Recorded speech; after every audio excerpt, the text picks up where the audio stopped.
Hello guys, maayong hapon or maayong buntag, maayong gabi karon guys, mamutong na ita muna itong sakao no. So kay medyo ang over si Oscar, mamutong ta. Let's start, saka na ta. So during that time igamit ang Oscar ang iyang pinakamalakas na power.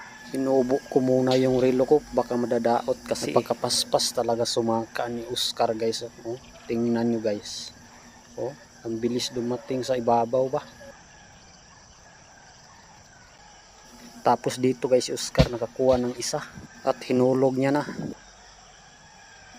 At dito guys naglilibog na ako kung saan ako hahawak. At dito guys hindi na makahimutang si Oscar. O tingnan nyo, napapagod na si